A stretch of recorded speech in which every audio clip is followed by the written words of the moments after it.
So in this video, I'll go over how I got my unemployment, which was in 2 deposits equaling about 9 grand, and some tactics you can do. But in short, if you're hoping some sort of secret or magic password or some secret phone number you can dial or email, there isn't anything of those. The only thing you could really do is wait. There are a few things that I can help out with that can help find out sort of the progress of your case, but there's really nothing you can do but wait. So if you're watching this video hoping for some secret password or something, it doesn't exist. What happened with me is, like a lot of people, on March 12th, I went furlough on my job. I still have my job, but we were asked not to essentially come in anymore. And then for the rest of March, I got 2 more paychecks. I was able to cash out some sick pay on one of the paychecks, and then just my normal hourly paycheck. And then I also got the Trump money that came through. That actually came toward the early of next month, but I was able to get the Trump bucks and a tax return. So I had a little bit of money that I sat on. It was like, you know, plus a little bit of savings, like 2 or 3 grand. So everything at first seemed to be okay, but something in the back of my mind was like, hey, you know, we don't know how long this is going to go on for. We don't know the state of the economy. I'm watching the news like crazy like everyone else. I'm just glued to it, watching it. What's going on? What is with this? And something just told me, look, like, don't, you know, take care of certain priorities that you'll need in life.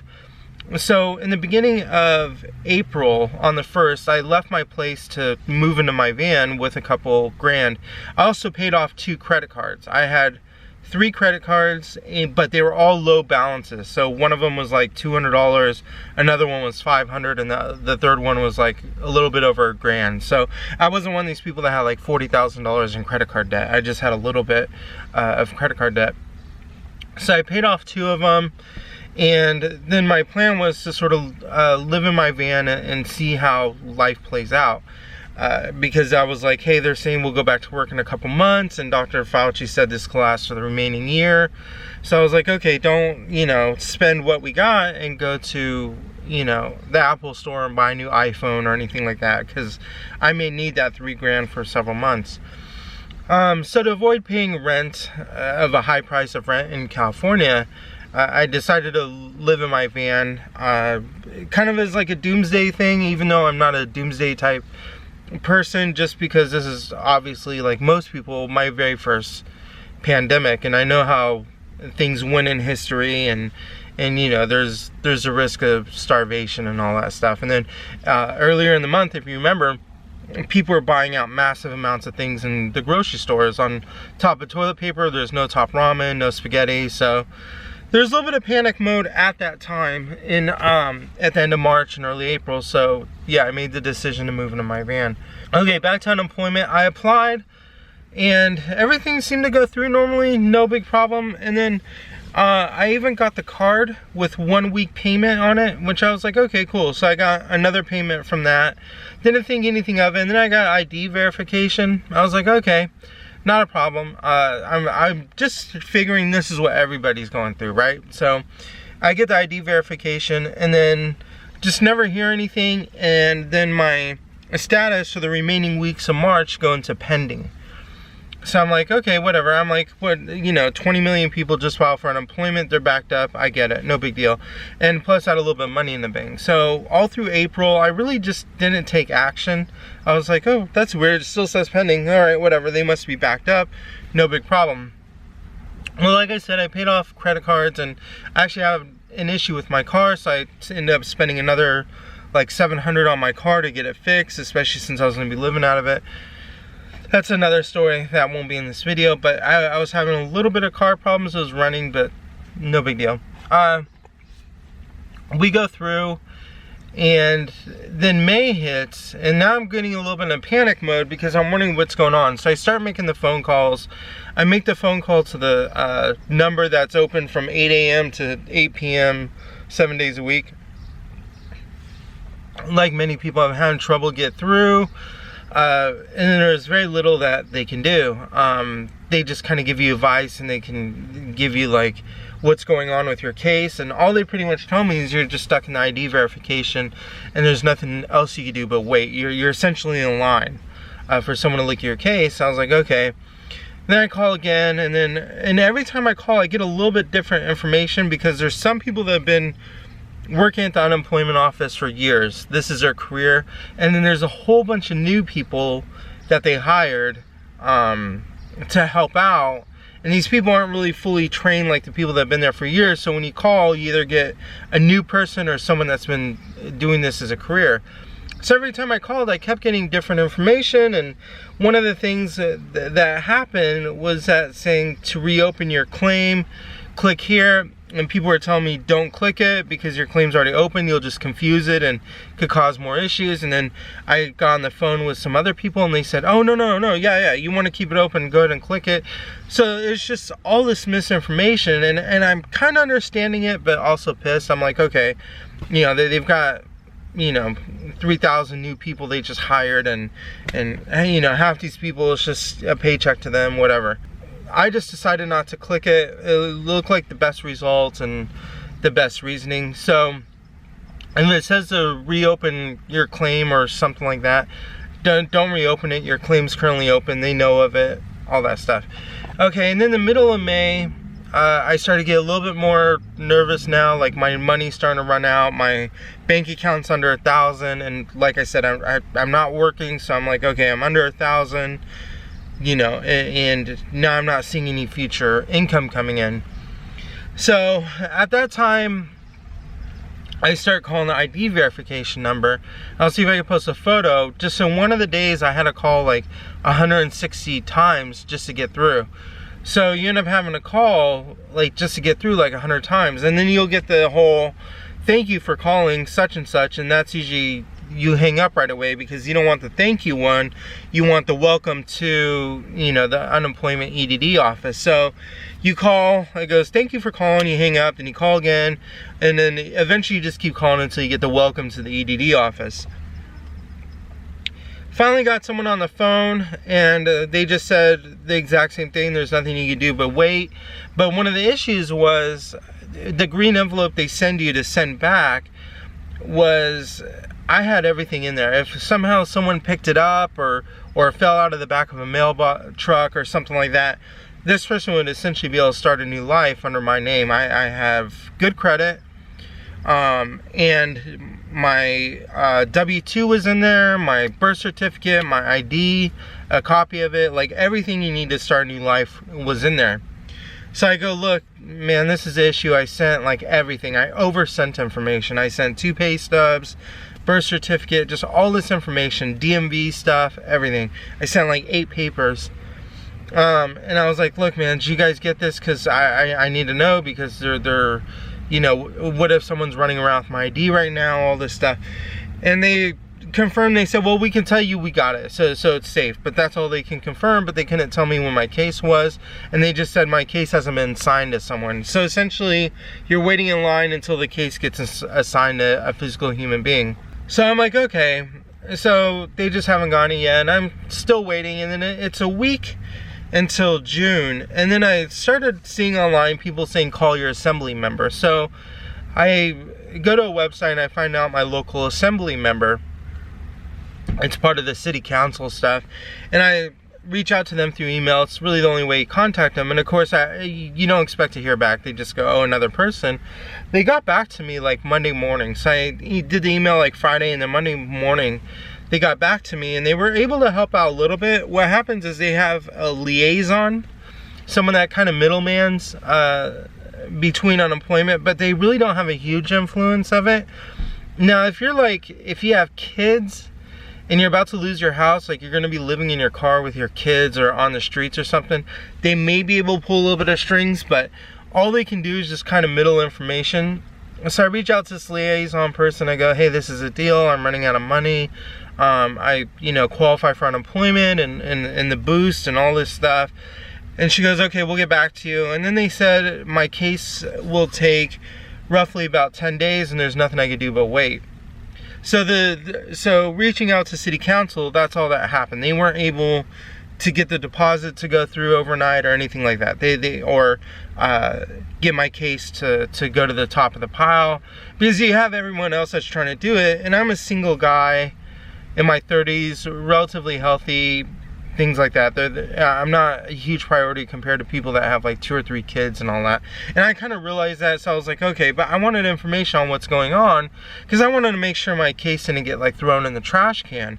But I also realized, look, I'm not, you know, there's people in worse situations right now. Having less than $1,000 in the bank, you know, being kind of adventurous, like doing the whole van life or car camping doesn't really bother me compared to someone that like actually has a house and kids, and you know, they risk losing their kids.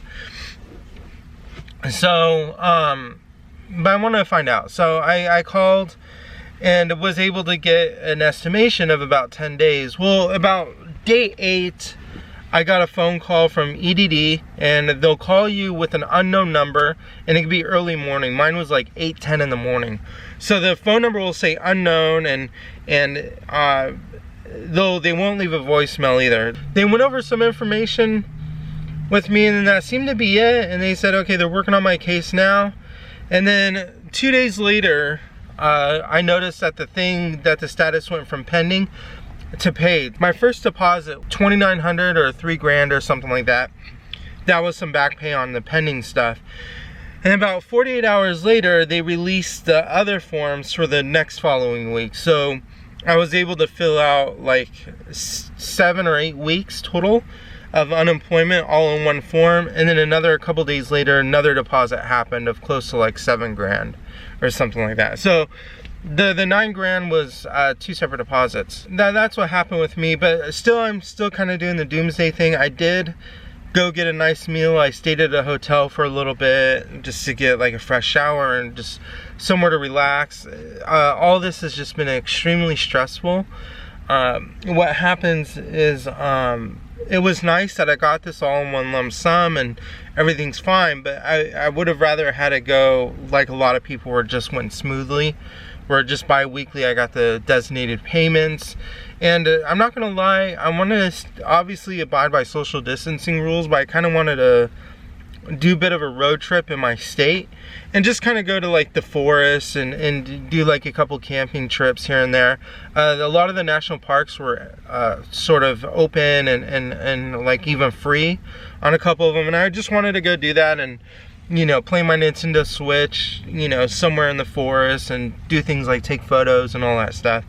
But I wasn't able to do that. I pretty much stayed in the city in my van and just panic mode the whole time, just trying to figure out, going through all my paperwork, what's wrong, what's happening, where did I mess up. I'll explain what happened with my case, and if you know what's wrong with your case, that's going to help you out a lot. The common things that people are getting flagged for ID for is, if obviously recent marriages, so if your last name changed recently, some immigration status issues changed recently within that time.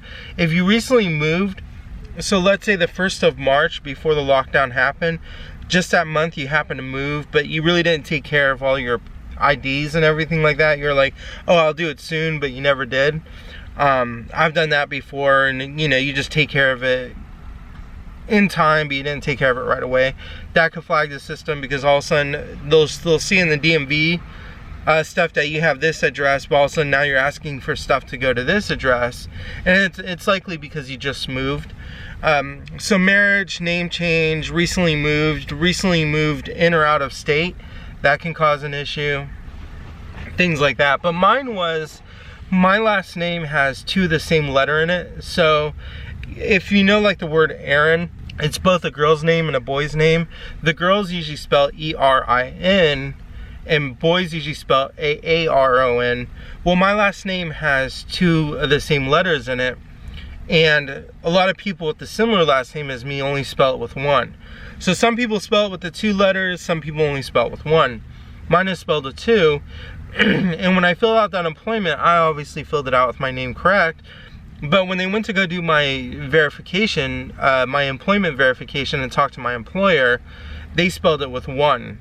So it threw off the whole system that my last name was inconsistent, because my employer is saying there's only 1 F in it, and I'm saying there's 2, and so they had to do an ID verification on me just because of 1 letter threw off the whole system, and what caused me to have an issue. One of the other things is I was able to kind of butter up the lady working on my case and kind of get one-on-one and personal with her. One of the issues that's causing the backup is fraud. A lot of people right now are trying to get theirs, so a lot of people are filing for unemployment for relatives that are dead.